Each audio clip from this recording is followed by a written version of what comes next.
Hi, I'm Tracy Matthews. I'm the liaison to the Business Advocacy Committee of the Campbell County Chamber of Commerce, and today I'm speaking with John Holtz, who's running for United States Senator.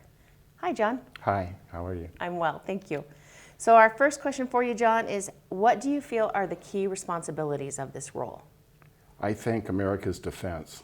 I have unique qualifications. I was a space systems operations officer in the Air Force. I went to work then after law school for Hughes Aircraft Company, where I was able to get the first double-digit firm fixed-price contract in the history of the Hughes Aircraft Company. And then they gave me a team of engineers and I think a few scientists to develop the fire control system for the Army's main battle tank, the M60A3. Hughes made the laser rangefinder, ballistic computer, thermal imaging system. Chrysler made the tank. That was actually the most fun job I've ever had in my life. But I came back to Wyoming where I did murder cases in Converse County. Converse County had more murder cases than the rest of Wyoming combined. And then I became a judge there in a new court system. And I actually helped set up the court here in Campbell County, what is now Circuit Court. It was originally County Court. And I drafted some of the legislation for Circuit Court. But the key responsibilities, in my opinion, of defense, the world is going to heck in a handbasket.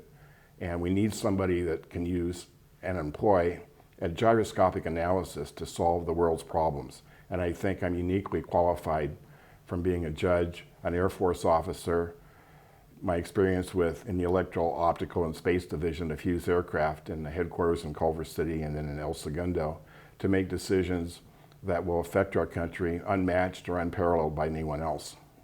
Thank you. Our next question, John, is do you support a fourth round of stimulus coronavirus relief funding, and if so, in what form? I do not.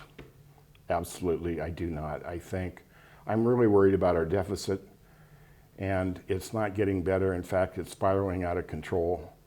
So it's unfortunate we have this coronavirus, and I just read today that it's in the VA hospital in Cheyenne. So it is spreading, and I've been trying to keep up. I don't know what Campbell County's count is for today, but I know it's been going up in Wyoming. So to answer your question in one word, no, I do not. Or that's more than one word, no. Okay. How would you address the national debt? When will it become a concern, and how will you address it? Well, we've got to cut spending. We're going to have to cut social programs. I hope we don't have to cut defense, but we're going to have to do something.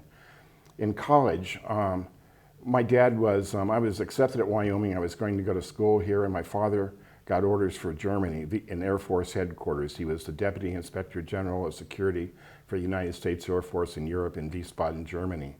And so I didn't want to miss out on a chance to go to Germany, so I went to school for 1 year at the University of Maryland in Munich. And I didn't speak German. It was a very, very interesting experience. But there are some stories and things that I saw and observed and heard that I think would show what, if you don't solve a national debt problem, what's going to happen. And the Weimar Republic had hyperinflation.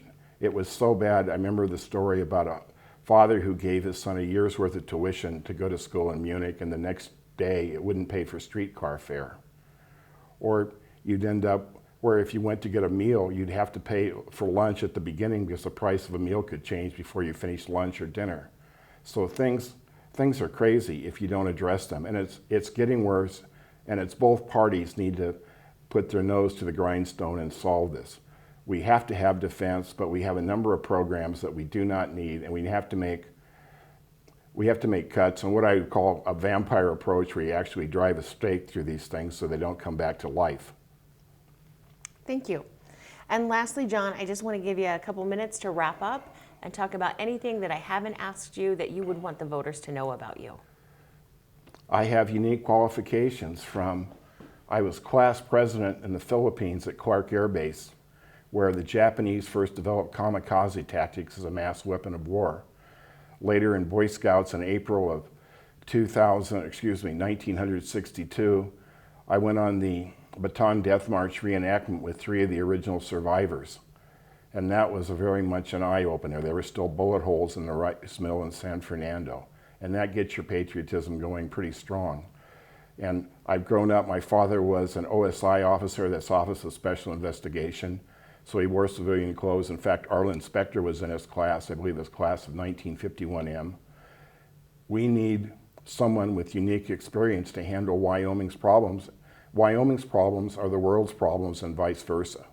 We need someone who will take a unique, as I said, gyroscopic approach, look at things from every angle, and solve our problems. Thank you, John. Thank you. God bless you.